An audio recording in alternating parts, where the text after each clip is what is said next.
The cosmos, infinite, dark, and uncaring. A black yet beautiful void in which we find ourselves trapped within. It is cold, uncaring. And he's green. Come on, we all knew this was gonna happen eventually, right? There's no way I'm not gonna talk about easily one of the most controversial figures to come out in ages. Or at least I was gonna, when it came out, the first time, if I could find one. I'm only pretty lucky when it comes to exclusives because, like, I don't know, I'm diligent. And Primus knows the whole fiasco going on with freaking Origins Wheeljack that happened this time last year.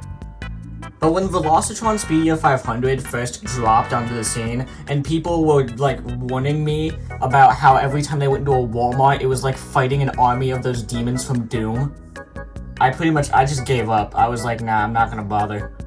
Which sucks, because I really like Cosmos, and I already had Astro Train, and I wanted them to kiss.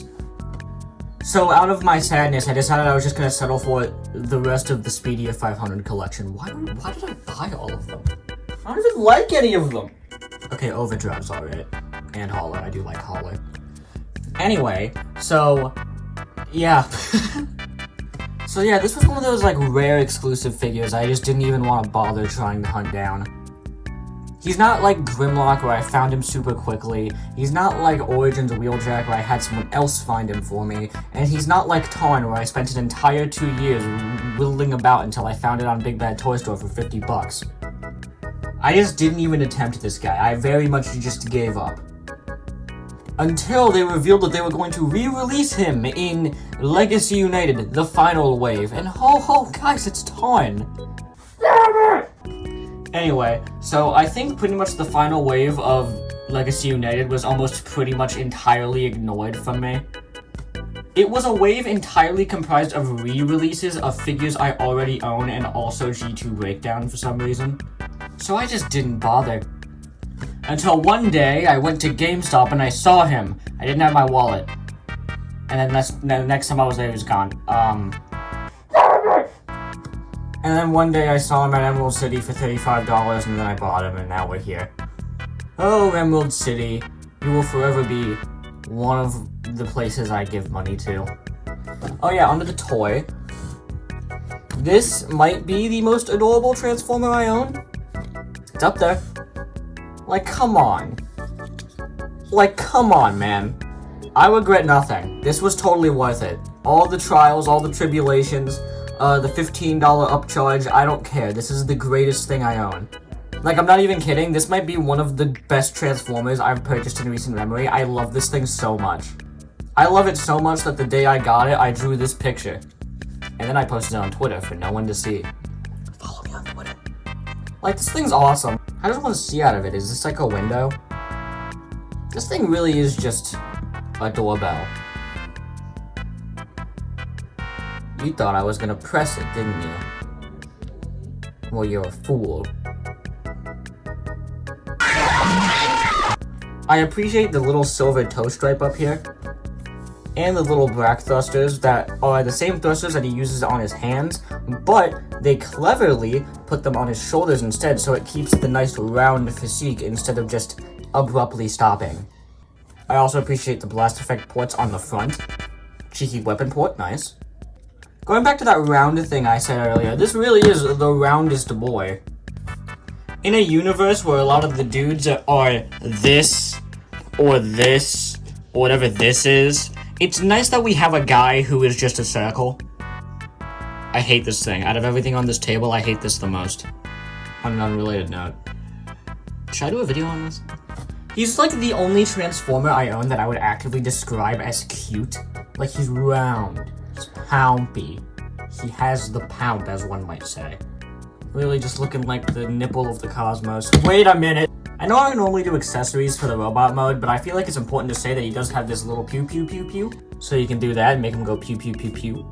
It's also blast effect compatible, nice.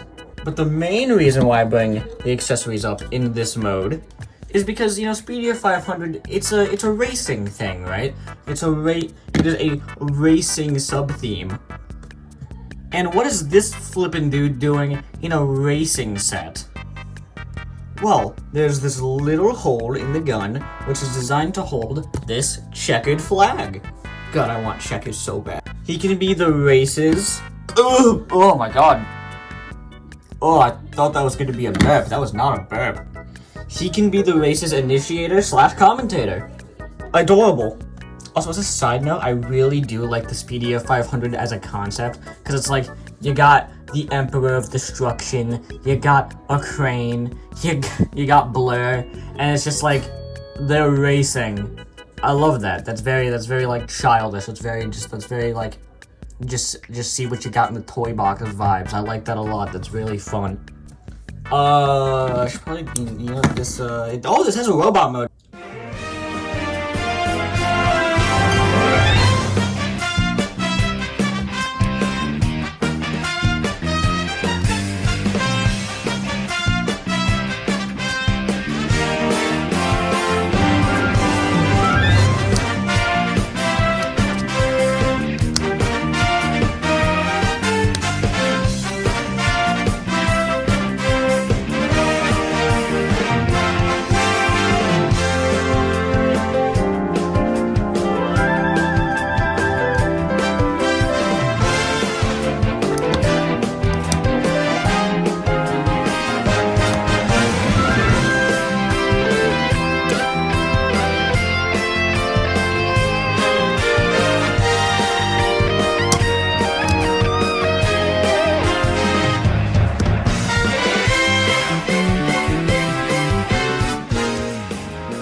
So here we have his robot mode, and oh my!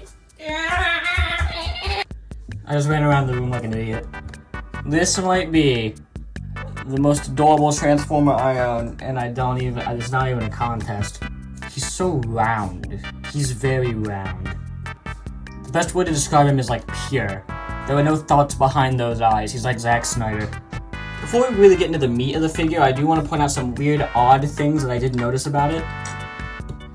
One, the paint is... Actually, there's nothing bad about the paint. The paint's fantastic. I feel that everything should be painted that is painted, so...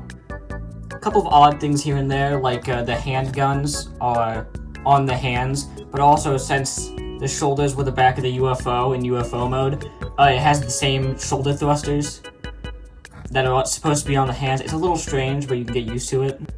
Another thing, the backpack's a little heinous, but to be honest, I couldn't think of any other way they could do this without oh my god.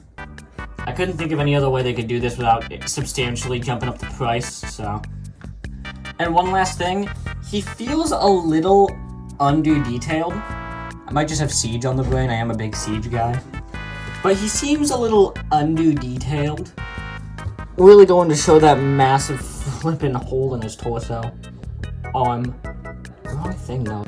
Like, if this was any other figure, this would be filled with robo detail. And I could say the same thing about the hollow bits on the legs. But there was a reason behind this! So originally Cosmos was supposed to be a straight remold of the Origins Bumblebee figure. Thank God it's not. I hate that thing. But using their special Japanese superpowers, the designers were able to figure out how to take the very limited sprues they were able to use for the remolding of Origins Bumblebee and make an entirely brand new damn figure out of it. Which also might explain why the figure feels so light, but you know what? That's damn impressive. I don't care what anyone says. So you know what? All is forgiven, and to be honest, it makes me kind of like the figure more, to be honest. That's, how many times can I say to be honest in this video? Let's keep a counter. It makes me appreciate this thing a lot more. Because even ignoring all of that fun fact dinner talk, this is still a really fantastic figure. Gun, pew pew pew, flag, waft waft waft, head. The head sculpt on this guy, mwah, magnifique. It is beautiful, it is adorable, and it has so much personality despite the fact that it doesn't even have a mouth. I feel like I can stare into his soul, and he'll stare back. A little paint mishap there, that's messed up. But either way, I love him, and he's adorable. Posability? Alright, yeah, let's do that. There is a stick in there, so his head is on a rather expressive ball joint. His arms can go out that far, and they can go in that far, and they can do the full 360-degree spin. rotation here and a nice 90-degree bend at the elbow, whatever you call this.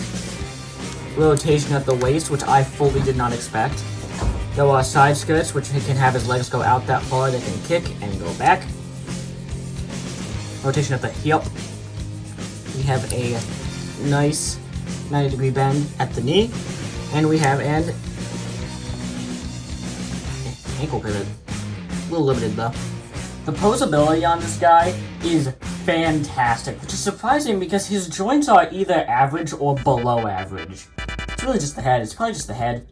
He's so expressive. You can get so much character out of this guy. It's really fantastic. Not to mention the flag accessory, which can allow you to do some really fun poses. Not to mention, this figure is just begging for a flight stand. You want this figure looking his best, put him on, like, some fishing wire next to your shelf, have him floating about. I currently have him in a stand right now, and I think he looks fantastic. Don't get me wrong, the port on the back is a little awkward. I just have him on a claw right now, but if you can get him in the air, he will look great. Anyway, I guess all that's left to do is comparisons. Here he is next to Malum, Notrod, Toy Biz Prisoner Ultron. His eyes glow. Titan's Retired Overlord, who is too tall for this crap. Earthrise Optimus Prime. And last but certainly not least, the AIM guy. And the other AIM guy. Ain't that just something? This thing's got me emotional, man. I really like this guy. A part of me thinks that because he was so rare, I was going to hate him when I got him. It was going to be one of those things where I finally get something and it was disappointing. But every single waking moment of dread was totally worth it because he's just so... I love him. I love him so much. He is my son and I will kill for him. Like, seriously, if this guy came out this year, he would be on my top 10 list this year. He is so... He's so fun. I don't get it. I don't get it. It's purely aura. I don't know what it is. The figure on its own, on paper, doesn't sound that great, but it's purely vibes. It's purely vibes. This thing has such an energy to it, such fun vibes, I guess? Yeah, let's go with that. He just feels like one of the guys. Like, this was something that I weirdly always needed, and I didn't quite understand what it was until it showed up in my life. Like, there was a hole in my brain that was only filled when this guy showed up. Like, it's something I didn't know I needed until he showed up, and I was like, yes, that's it. That's exactly what I want. And I could not be more happy for it. For me. Screw you, it's my show. This is fantastic. I cannot recommend it enough. It is one of the best figures ever. Yeah, I'm gonna say ever. It's one of the best figures ever. Not because it's particularly good, not because the transformation is that fantastic or the posability is that great. He looks like the guy, and the guy just has such a fun energy to him, and it's so good that it can melt even the coldest of souls. I love him so much. I'm gonna give him a kiss on the lips right now. I'm gonna give him a kiss. I love this thing, go buy it, now. Oh look, now he's French.